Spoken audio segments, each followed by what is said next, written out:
রাখি বন্ধন উপলক্ষে রাজ্য জুড়ে সংস্কৃতি দিবস পালনের ডাক দিয়েছিলেন রাজ্যের মুখ্যমন্ত্রী মমতা বন্দ্যোপাধ্যায়।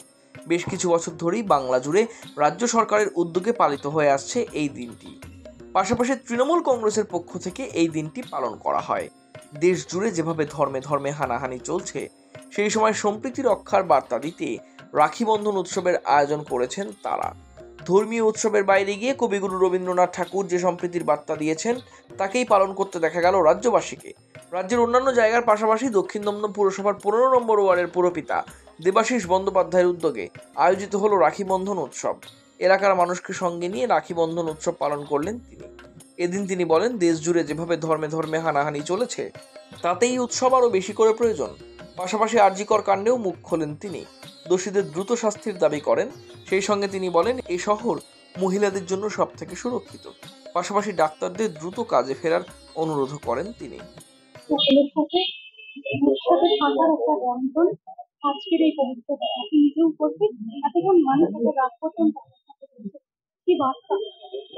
বার্তা একটাই, যে ভ্রাতৃত্ব আরো দৃঢ় হোক এই রাখি বন্ধনের মাধ্যমে। বাংলায় মাননীয় মুখ্যমন্ত্রী মমতা বন্দ্যোপাধ্যায় সবসময় মানুষের ভালোর জন্য যা যা করার সবটা তিনি করছেন।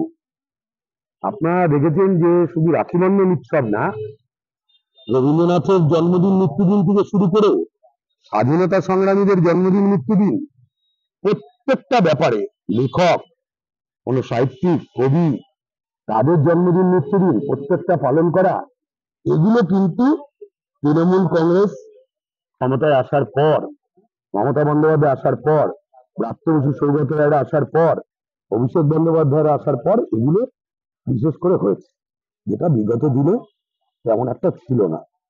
তো আজকে এই রাখি বন্ধন উৎসবে আমার শুধু অবাক লাগে, যারা বেশিরভাগ গেল সেই দিনকে এই আমার বোন, দিদি, যাই বলেন, ওই ডাক্তার মহিলা যে মারা গেল, তার উপরে পৈশাচিক অত্যাচার হলো, তার প্রতিবাদে রাত দখলের নাম করে একটা এলোমেলো রাজনীতি করে দেওয়ার জন্য যারা ফেসবুকে ডাক দিয়ে, এখান থেকে আমার এলাকার থেকে যে কজন গেছে, আমার এই এলাকার থেকেও দেখেছি 2-4 জনকে যেতে। আমি সেদিন যেহেতু 14ই আগস্ট ছিল, 14ই আগস্ট রাত্রিবেলা আমাদের এখানে ফ্ল্যাগের ব্যাপারে সাজানো হচ্ছিল, আমি দেখেছি যে তারা কোনো দিন পাড়ার কোনো ডেভেলপমেন্টে, কোনো উন্নয়নমূলক কাজে তাদের কাউকে কখনো পাওয়া যায় না।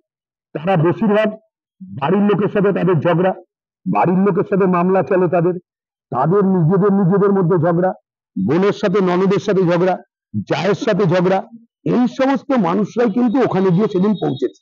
আর যারা ভোটে পেরে উঠছে না, তৃণমূলের সাথে বা বিজেপি বলুন, সিপিএম বলুন, এই যারা পেরে উঠছে না, তারা বিশেষ করে ভিড় করছে। হ্যাঁ, আমাদের রাজনীতির দল বা সেইভাবে রাজনীতির মধ্যে থাকে না, এমন কিছু লোকের মধ্যে ঢুকেছে। আমি তাদের দোষ দিচ্ছি না। ফেসবুকে দেখবেন অনেক কিছু যদি প্রচার হয়ে যায় না ভুলভাল, তখন মানুষ মাথা স্থির রাখতে পারে না। আমার বোনও পারবে না, আমার মাও পারবে না, আমার বউও পারবে না, আপনিও মহিলা, আপনিও পারবেন না। যে ফেসবুকে কত কিছু বলছে, সিবিআই তদন্ত করছে, সিবিআই রিপোর্ট দিতে পারছে না, তারপরে এরা বলে দিচ্ছে ফেসবুকে তারা সিবিআই থেকেও কত তৎপর দেখুন। পোস্টমর্টম রিপোর্ট আসার আগে বলে দিচ্ছে যে 150 গ্রাম সিমেন্ট পাওয়া গেছে, বলে দিচ্ছে একে 90 ডিগ্রি অ্যাঙ্গেল করে এগুলো ভেঙে দেওয়া হয়েছে, কলার বোন ভেঙে দেওয়া হয়েছে। সিবিআই কিন্তু বলতে পারছে না, বা অন্য পোস্টমর্টম রিপোর্ট আসছে না, ফেসবুকে কিন্তু এগুলো চালু হয়ে যাচ্ছে। আর আমি অদ্ভুত ভাবে লক্ষ্য করলাম যে এই যে ঘোলা জলে মাছ ধরার জন্য বলছে বাংলাদেশ বানিয়ে দেবো, বানিয়ে দেবো, এর জন্য কিন্তু মানুষ নেমে পড়েছে। আমি বারবার বলছি, তাদের আপনি এলাকায় ফেসবুকে দেখতে পাবেন ম্যান টু ম্যান 90% লোক, 90%, 10%-এর কথা আমি বলছি না, তারা না বুঝে গেছে। তারা একটা মহিলা সুরক্ষার জন্য, বা একটা দাদা কোনো বোনের সুরক্ষার জন্য গেছে, তাদের আমি প্রণাম জানাই, শ্রদ্ধা জানাই। কিন্তু তাদের বিবেককে আমি বলি, যাদের প্রশ্ন করুন যে মমতা বন্দ্যোপাধ্যায় কন্যাশ্রী করলো, রূপশ্রী করলো, স্বাস্থ্যসাথী করলো, সব মহিলা বেনিফিশিয়ারি, লক্ষ্মী ভান্ডার করলো, সব মহিলা, কোন রাজ্যে আছে? কিন্তু আমাদের, আমি এটাকে ডিফেন্ড করছি না, এই রেপটাকে বা ধর্ষণটাকে, আমি বলছি আমাদের রাজ্যে একটা এরকম ঘটনা ঘটা উচিত না। আপনার কাছে যদি সাজেশন থাকে দিন না, সাজেশন আপনি দিন, এইটা করলে ভালো হয়, এইটা করলে আরো বেশি ভালো হয়, সেটা দিন। মমতা বন্দ্যোপাধ্যায় পদত্যাগ চাইছেন, এইটা কেন?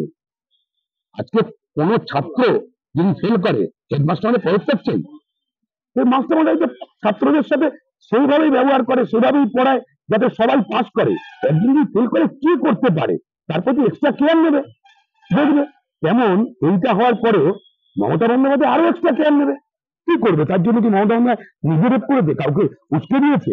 এরকম কোন এভিডেন্স কারোর কাছে আছে? মমতা বন্দ্যোপাধ্যায় নিজে একজন নারী, তিনি চান না। অভিষেক বন্দ্যোপাধ্যায় এটা চান না, ডাক্তার সৌগতরা এটা চান না। আমরা যারা জনপ্রতিনিধি আমরা কি চাই? আজকে বাংলায় কতটা উন্নত আপনি দেখুন, এই রাত্রিবেলাও মহিলারা বসে আছে, কোন রকম কোনো অসুবিধা নেই। রাত 12টা 1টায় কোথায় কোনো অসুবিধা হয় না? একটা দুটো বিচ্ছিন্ন ঘটনা ঘটে, এটাও আমরা চাই না। আমি মনে করি কোনো রাজনৈতিক দলও চায় না, সিপিএম এর রাজ্যেও চায় না। আর বলছে একদিন ডাক্তাররা বন্ধ যাচ্ছে। আমি বলছি ডাক্তাররা তো ভগবান, একদিন বন্ধ করা যায়? বন্ধ করে হয়? আপনি 33টা রাজ্য, একটা রাজ্যে যদি এরকম একটা ঘটনা ঘটে মাসে একদিনও, আমি বলছি না ঘটবে, আমি তার জ্যোতিষী না, একদিনও যদি ঘটে তাহলে তারপর তার মানে 33 দিন বন্ধ, এক একটা রাজ্যের জন্য এক এক দিন। তাহলে 33 দিন বন্ধ হলে মাস কততে? লিপিয়ার ডে নিয়ে 32 মাস হয়, লিপিয়ার ডে সব নিয়ে বাংলাটা, ইংরেজিতে 29 হয়, বাংলাটা 32 হয়, তাতেও তো 33 দিন হচ্ছে না, তার মানে সারা মাস বন্ধ থাকবে।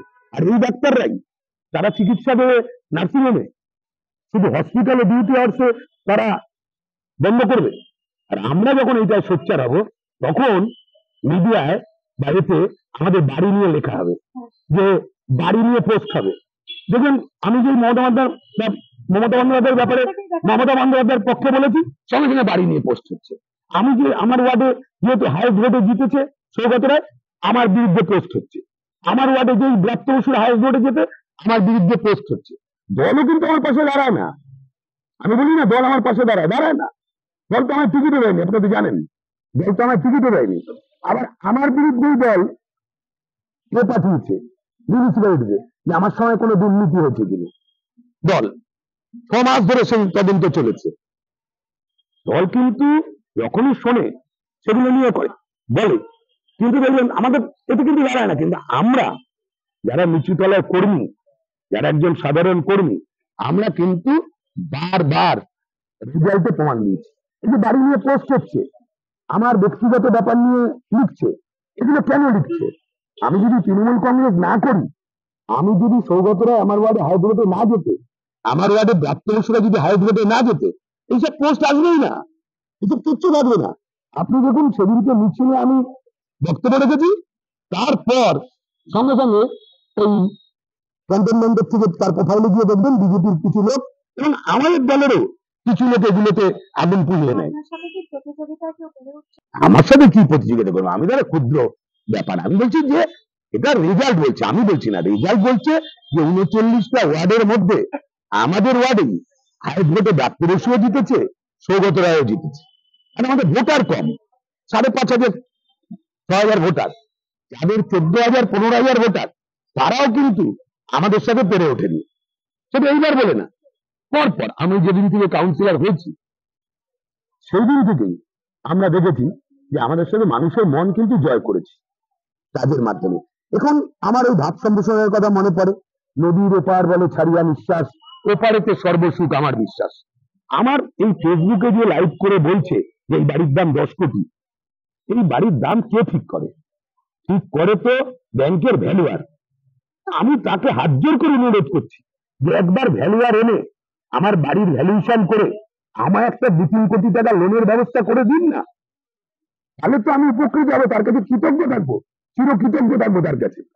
আমি তো লোন নিয়েই বাড়িটা করেছি, আমি তো ব্যাংকের লোন তো তৃণমূল হিসাবে দেয় না, প্রোফাইল দেখে দেয়, প্রোফাইল দেখে ব্যাংক লোন দেয়। আমার প্রোফাইল দেখে ব্যাংক লোন দিয়েছে। আর আমি নদীর এপার বলে ছাড়িয়া নিঃশ্বাস, ওপারেতে সর্বসুখ আমার বিষয়ে এটা বললাম এই কারণে যে ফেসবুকে দিয়ে আপনি অনেক কথা বলতে পারেন, যে আপনি আমার বাড়িতে এটাও লিখতে পারেন যে আমার বাড়ির কল খুললে প্রথমে 4-5টা হুড়ে পড়ে, তারপরে কল খুললে কিছুটা গলানো শোনা পড়ে, তারপর আস্তে আস্তে জল পড়ে। এরকম মুখরোচক গল্প সেগুলো লোক দেখতে শুনতে ভালোবাসে, নেগেটিভ প্রচার হতে ভালোবাসে, নেগেটিভ প্রচার করতে লোক ভালোবাসে, দেখতে ভালোবাসে। তার জন্য ফেসবুকে এত কিছু লেখা হচ্ছে। আমার বাড়িটা কতটা জমিতে জানেন? 1.5 কাঠা জমি। 1.5 কাঠা জমি আমার শাশুড়ি, সে তার দেওয়া জমি। আমার মাসি শাশুড়ি এই জমিটা আমায় দিয়েছে কলোনির মধ্যে। 1.5 কাঠা জমি। সেই 1.5 কাঠা জমিতে কি রাজপ্রাসাদ? এটা সামনের ফেসিয়ালটা আমি সুন্দর করে করেছি, সেইটা নিয়ে যদি এত লেখা হয়, সেটা আমি কি করবো? আপনি ঠিক করে দিচ্ছেন এর দাম 10 কোটি, আমি এটা হাত দামে আপনাকে দিয়ে দিচ্ছি, যে লিখেছে নিয়ে যাক 5 কোটি লাভ, হাত দামের থেকেও কমে দিচ্ছি, এরকম লিখে আর এই ফেসবুকে দিয়ে এই মেয়েটার উপরে, এই ডাক্তার মহিলা, তার উপরে যদি ডাক্তারদের সাধারণ একটা ভালোবাসা থাকতো, তাহলে কিন্তু এই চিকিৎসায়, বিনা চিকিৎসায় এত লোক মারা যাওয়া, হসপিটাল বন্ধ হওয়া, একেবারে একজন প্রেগনেন্ট মহিলা ফিরে যাওয়া, এইটা কিন্তু ওই যিনি মারা গেছেন তার আত্মায় আমরা বিশ্বাস করি, তার আত্মা কিন্তু প্রচন্ড কষ্ট পাচ্ছে। সেই রেপে যতটা যন্ত্রণা পেয়েছে, এই দোষীদেরও কিন্তু বিচার হওয়া উচিত। এটাও কিন্তু সমান দোষে দোষ করছে। একটা অন্যায়কে জাস্টিফাই করার জন্য আরেকটা অন্যায় করাটা কিন্তু আমার মনে হয় ঠিক না।